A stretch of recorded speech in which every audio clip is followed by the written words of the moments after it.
All right, welcome folks to Gordium. I almost said forks again. That was very close. Where we generate, evaluate, and execute on startup ideas.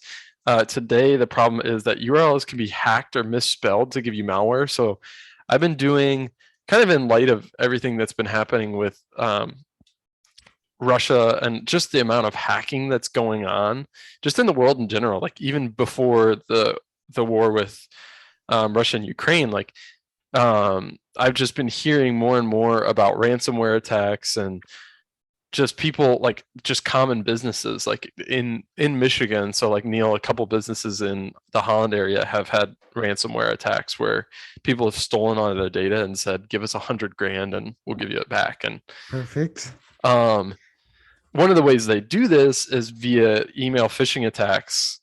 And so what you do there is you send, let's say I send Neil an email and it says like, I spoof the email address so it looks like I'm from his organization or something. And then in there is a link to, let me pull up the microsoft.com instead of Microsoft. And I say, Neil, your account desperately needs attention. Please log in. And I just have like a keylogger that grabs his email and password. And then I have his email and password. I can send emails from him and do all kinds of nasty stuff. But basically, the problem is that URLs are really vulnerable, and we are terrible at humans are terrible at spelling. Like we have all these tricks. Who was it that is it Thinking Fast or Slow that has that experiment where it shows you the giant misspelled jumble of words and your brain that's just all over the assembles them? place. Yeah, like so I guess the first part of the problem is our brains are terrible at spelling. So it's easy to fake like a URL. Mm-hmm. So like Microsoft versus Microsoft is hard to pick up, Well, and I think the double O is quite striking, but if you change like the O and the F, S-F-O-T. Oh, that's very hard. That's much more difficult. Yeah. Yeah, something like that. So our brains are always like optimistically looking for a pattern and trying to see what we would expect to see, which is like the correct URL. Plus, like URLs are often like hyperlinked. Mm-hmm. So we can't see the URL until we click on it. Yeah, like you could have it be Microsoft.com and then the actual hyperlink does not go to Microsoft.com. Yeah. So there's all kinds of problems around that. So one idea is a plugin that requires you to retype the main part of the URL when clicking a new one. So like if it's like micro, whatever it is, like it has you retype it so that like you actually have to, when you're going to an email, like do that. Now, so the downside is like this takes a while and is annoying. I wonder, could you have a plugin that just, checks to see, like 99% of people go to Microsoft.com and, 0.05% of people go to Microsoft. Yeah. And just pull up that bar chart or that pie chart and say, are you sure? Yeah, so a plugin that checks how common a URL is relative to other traffic, Yeah. Or even your own traffic. Like you've gone to Microsoft.com 100 times, but you've only gone to Microsoft. You've never gone to Microsoft, Mm-hmm. I just like saying Microsoft. Yeah. It is much more fun than SFOT. Yeah, and now you have something like Swimlane, which is a company I worked for. They're a security automation and orchestration company, and basically they proactively scan all employees' emails for suspicious URLs. Mm-hmm. So there's this company called Virus Total. I think this is the one, which is really great. So what you can do is you can throw in a URL in here and say Microsoft.com. Boom, good. So basically, like then they have this nice API, so you can send a bunch of URLs to this programmatically really quickly. So um, you can see all these different places that say it's good, and so whereas I'm really curious what Microsoft would do. Surprising, that one It's is clean. clean. Yeah, so it checks with all these different companies and yeah, so that's another approach, is just do this for everyone. I wonder another, a lot of um not so much like viruses and malware, but more like um like I am missing the word. What is the general word for this? Or like when you scam. A lot of scams, if you're, talking on the phone with Oh, someone, so much of it is about urgency. Um, oh and yeah. in the book I read by the FBI hostage negotiator, so much of that was, you want to make this time urgency seem important, and in real life, you know, it's there's no real urgency, right? If you wait, 5-10 minutes, it doesn't matter. Hmm. So something to just slow it down, let you get out of this freak out mode of, oh, I have Mm. a virus, and okay, I can start thinking. So almost like a plugin that notes like erratic behavior Mm-hmm. / unusual web browser Yeah, usage, and then prompts you to slow down so that the false urgency yeah. is scaled back. Or have you ever watched uh Jim Browning on No, YouTube? no. I believe so. He will use the scammers malware to also like get into the calls that they're doing. Yeah, yeah. Yeah, yep. So you know like what if, so often they're, you know they'll just change, they'll just, change it, so they'll have you log into your bank account and be using a team viewer like application, so they can kind of control the screen, but they're not tracking your password. um they're not tracking your keystrokes, but then they'll change the website of their, they'll have them log into their bank account. They'll change the website so it, shows that they, accidentally deposited, $1,000 of Oh, extra money in their bank account, and yeah, then they'll be like, oh, you need to send me gift cards to repay for my accident. yeah. So like you could have a plugin where, you can't log into your bank account if you're using a team viewer like application. Oh, yeah, like a plugin that bans certain websites while screen sharing, Yeah, essentially. yeah, Yeah. Like this like cuts off a lot of scams. yep. Yeah. Yeah. Or one that, a plugin that refreshes your page every so often, right? Because as soon as you refresh the Mm. page, so that's one thing he would do often, is he would refresh the page, so then, they're not actually changing the bank account.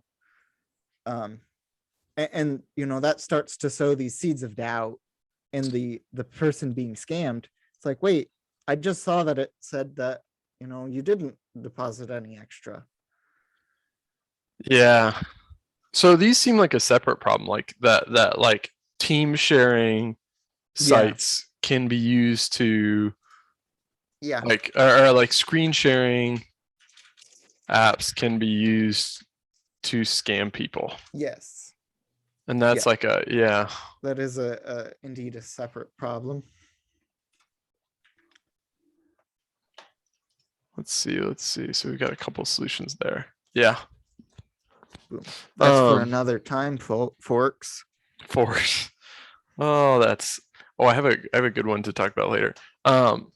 Yeah, okay. I feel like we have a decent like group of ideas here. I think the specifically like checking how common a URL is, like Yeah. I feel like that's an interesting one because you can, you generally have access to your history. Yeah. And I'm sure there's libraries out there that let you see what your closest guesses are. Well, and like I'd be curious, Yeah. like could Google or Microsoft do one of those where basically you're running a Google search, right? Because I'm guessing even if you type in Microsoft, Oh, yeah. it would say, oh, you're probably thinking of Microsoft. Yeah, so like you could almost use Google as like a nearest neighbor search. Yeah. Without having to figure out how to do that. Yeah. Or another one, the Google search idea.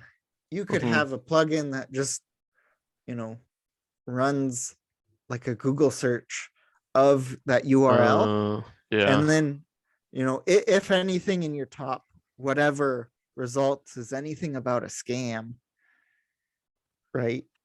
Then That's actually a really good idea. Yeah. To check for, so that it just runs Google search on the URL to check for scams. Yeah. yeah.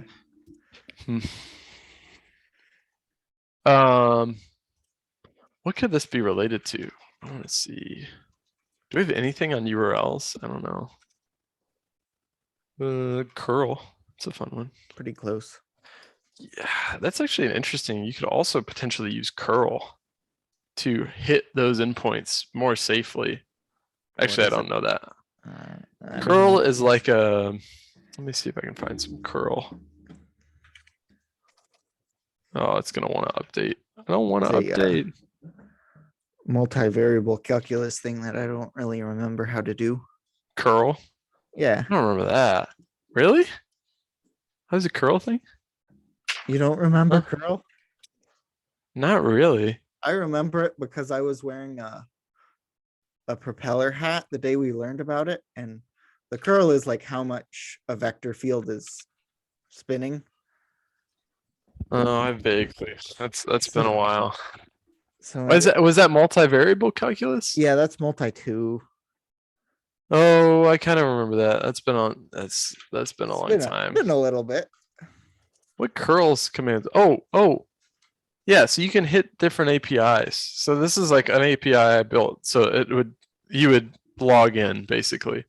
So you could like try hitting it. And mine says connection refused because there's nothing there. But I don't know how secure curl is because then they might just hack you via curl instead of via your web browser, which would be just trash. Okay. I guess you could have another thing you could do is you could have like a sandbox virtual machine running on your computer that checks URLs. So the way these people who hack hackers or hack the scammers, the way they get around it is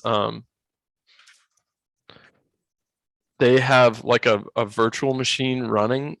So a virtual machine is like another computer running on your computer that is not connected to your computer. So like, oh damn, mine's not working. In theory, I could like have a Windows machine running. Yep. Yeah, I could like run Windows on my Mac in a way that they can't get to it. Yeah. Because it's like isolated. So you could do that too. But that requires a lot of memory actually. Like those are huge. It's not good. That's how my computer almost died. It was running them. Security, income inequality, threat to national security. That is true. I don't know if we have that many cybersecurity things here. Yeah.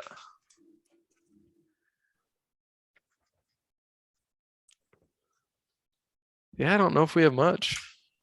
Anything for website. Oh, that's a good idea. Web. That's funny. Equilibrium. What's the content on the web is static and hard to learn from? That's not quite. Oh, that's a good one though. The McMansions of the internet. This is like a human error type of thing though, so that maybe that's something. True. I feel like we have a lot on humans Oh, dear. have limited memories. Yeah. Yeah, there's just a lot. This is like related to like humans are. Yeah, all of those. Right, because it's stemming from the fact that we can't read. Our brains have shortcuts to. We're terrible predictors. Like Yeah. we can't surf the web and evaluate the safety of all the links. Nor can we predict when we are in danger online. Yep. So, all right. I think I might. I'm close to. Yeah, I think I have my votes. Yeah. Okay. Motivation. Give it a 0. Give that a 1. Speed to test. Give it a 0. I think it's a 1, but I have no idea. But I think 0.5 is probably. Yeah, I don't know how I'd go about setting that up. Impact. Give it a 0. Let me give it a 1. These malware things are bad, but this is a not or not now, I think. Yeah.